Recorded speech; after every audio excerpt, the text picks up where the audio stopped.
Hello there and welcome once again to Red Gaming Tech. My name is Amata and I'm here once again to give you your daily dose of the latest gaming news as of the 13th of June. And I have some more news concerning Final Fantasy 15, as it has been revealed by Tetsuya Nomura, which is of course the game's director, that Final Fantasy 15 will spawn multiple direct sequels, and it could be following in the footsteps of the likes of Final Fantasy 10 and Final Fantasy 13 by creating direct sequels for the game set in the same world. And I've got a direct quote from him here. In the trailer there was a line that read, "A world of the versus epic," which suggests that it will be part of an epic. While Final Fantasy 15 will have one climax as a story, we plan to continue it further. And apparently he was asked whether or not fans would have to wait a further 8 years before seeing any of the sequels, and Nomura was quick to say that this would not be the case. In fact, the way he responded seems to suggest that future games could even be released episodically to keep waiting times down. And he had this to say: "As far as how it will be released, we'll announce that later on. However, having you wait a long while for our next title isn't something we would desire." So yeah, I mean, this isn't exactly surprising. They've obviously done this before now with both Final Fantasy X and Final Fantasy 13. Of course, there's a third game coming out in the Final Fantasy 13 world with Lightning Returns, and there's even 10 and 10-2, although you could argue that 10-2 was created in response to fan pressure and demand because of the ending of Final Fantasy X, and to be honest, that kind of showed when you played the game. Final Fantasy X-2, while not a terrible game, is probably one of the weaker titles in the series, at least for me personally. Of course, that's just my opinion.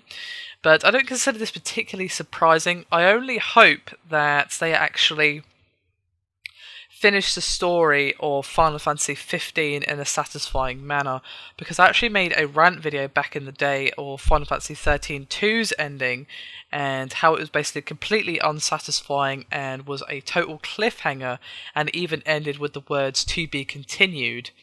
And I ranted about this quite some time, and my reasons were pretty obvious in that, you know, if you've got a story to tell, you should finish it there. You should not try to basically get another game out of it, because there was rumours at the time of its first release that they were actually planning to do the ending as DLC. Of course, that didn't happen. They actually did it as a whole new game, which is better than DLC, because obviously if there's that much more story to tell, then it's slightly more forgivable. But obviously I didn't know that at the time of creating my rant video. Regardless, I'm not really sure how to feel about this, as long as they have a satisfying ending of Final Fantasy 15 and don't try and drag it out and actually have a reason to continue. Or maybe it could even just be set in the same world but with different characters, or some of the characters from Final Fantasy 15 who perhaps have more story to tell outside of the main character story in 15, or something like that.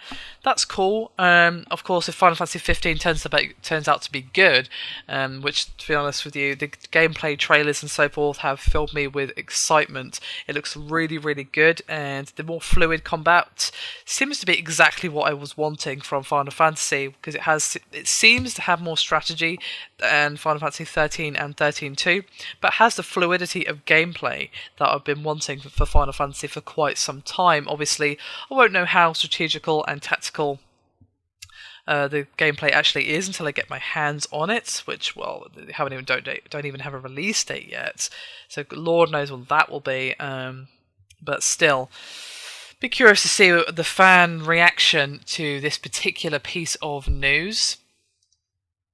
And I just had a quick look at some of the comments on the original article, and one point that a few people have raised was actually quite a good one, is that if you look at the roster of characters, and there's an image which I will link in the description because I don't want to show it in the video for copyright reasons, and it's that the cast looks very different from the cast that we've seen in the last few Final Fantasy games, where it featured, well, a lot of young looking people and of course a lot of female characters as well, which is not a criticism, but these characters look very, very different from that. There's a lot of males, and older males at that. In fact, one of them is even old enough to have a bit of grey in his beard and that sort of thing. There is a couple of younger characters, of course, and of course there will be some female characters, but the roster here looks more like the roster of older Final Fantasy games. So maybe they've kind of learned from their mistakes. They've had their wild teenage years, and now they're going to be an adult and go to their office job 9 to 5. It's not really an appropriate simile there, but you kind of get my point.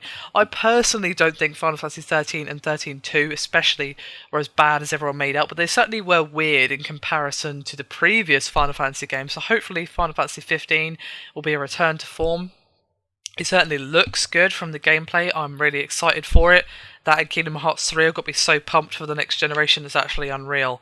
Anyway, that's me done for this video. Do hit me up with any thoughts and opinions on this particular piece of news, and what you think of Final Fantasy 15 in general, and what your hopes and speculations for this upcoming title, and of course for the future games that will be coming up in the 15 universe. Anyway, as I said, that's me done. Thank you again for watching. I'll see you next time.